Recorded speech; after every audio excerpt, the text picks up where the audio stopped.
You know, Jim Carrey has been more reclusive lately. Hasn't been making as many public appearances. He made one last year for promoting Sonic the Hedgehog 3, or, reprising his role of Eggman or Robotnik. But lo and behold, I discovered that let's go back 40 years and Once Bitten a Vampire movie. Hilarious and hard to resist, says the LA Times. Comedy superstar Jim Carrey plays a hot-blooded teen became a donor to a sultry and extremely thirsty nocturnal nymph, Lord Houghton, in this funny, sexy box office says send up to the horror genre. Mark is just one thing on his mind, going all the way, but when his girlfriend keeps telling him he has to wait, he meets a beautiful vampire countess who's ready for action. Mark's just happy to get past second base, but after a one-night stand with a sexy seductress, Mark starts behaving a little more batty. He realizes he must find a way to break his lover's fiendish spell. Be prepared to work the graveyard shift forever. Love that. It's vampires. A spoof, tribute, whatever, vampires. And Jim Carrey. It's comedy, it's gold, and I like this. This movie is one that is both funny, not dramatic. It's, yeah, maybe a little bit of horror. I mean, just in the slightest sense. So let me explain. Just the type of humor that you'll get. So in the beginning, Robin and Mark are, about ready to engage in some fun, and just like when they're about to, lo and behold, either one of them ducks out at the last second, and the guy walks out, and then we see a whole bunch of other vehicles rocking back and forth, rumbling, with the implication being you can figure it out. They were inside an ice cream truck. What? He sells ice cream, whatever. Yeah, we get to see vampires here.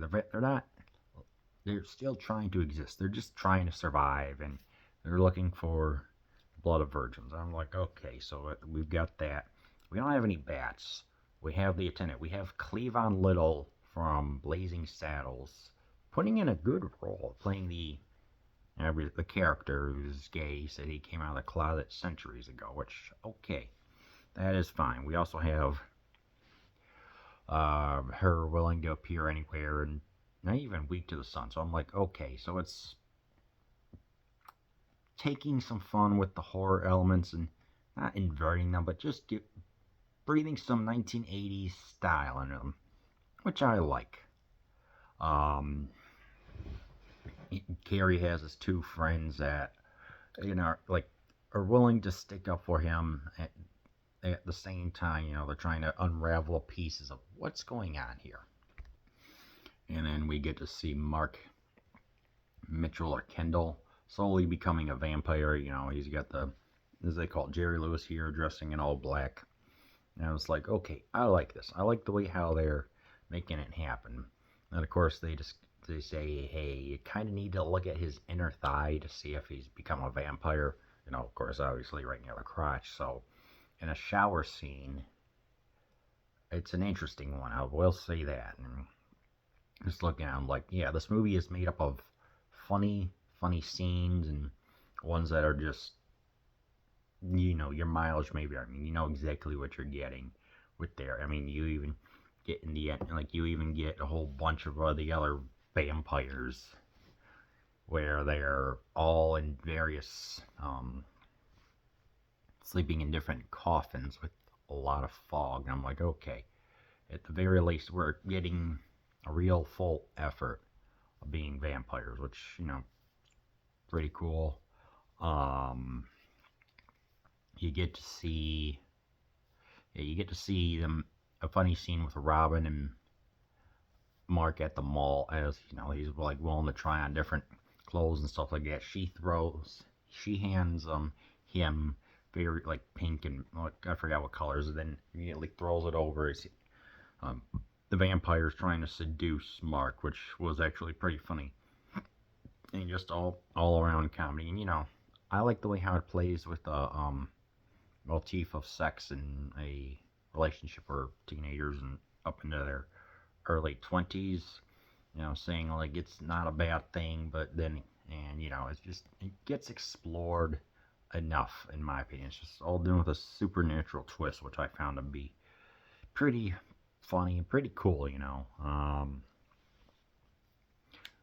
And at the same time, we get to see, you know, all that. Then we get a couple of weird dream sequences, you know, where, oh, I'll tell you, Jim Carrey is lucky, you know, when there's having a scene with Laurie Hutton right there, with, you know, having a dinner, where he's like Dracula and she's a Draculus or whatever, but there's just so much fog. I'm just like, what the heck is this? Freaking Spirit Halloween?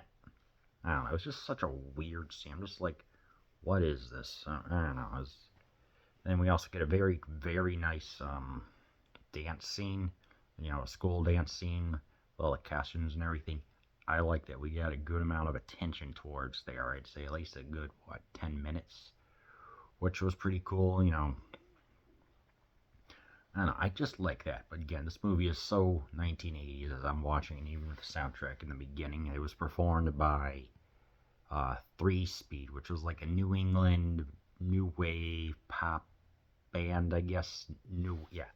So you know, it's got like the sound like Culture Club and stuff like that. Which in the beginning, when they're driving in the ice cream truck, you know, it's truly the 1980s, and I like that. I like the way how this movie just blends itself together, and you know, as I'm thinking like, So it's like obviously, you know, all the performances are pretty good. You get some great humor. You get some Jim Carreyisms, like not like Bruce Almighty or anything else, but you know, he's getting his career started, and it's a good, decent way for things to get going. You know, his friends are fine.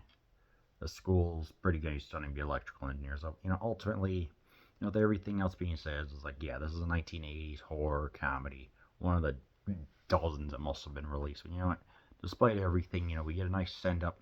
We even get a reference to Countess Elizabeth Bathory, a Hungarian noble in the 1700s who supposedly bathed in the blood of virgin virgin girls or women or whatever to maintain her youthful appearance. And yes, she did keep them as, you know, servants, slaves, or whatever, and did do some stuff to them, but she did not do that. Turns out it had to do with that she owned some valuable land, so they started these interesting rumors about her, which led to her persecution or whatever, and then eventually, hundreds of years later, the heavy metal bands Venom and Bathory and Merciful Fate would gain lyrical inspiration.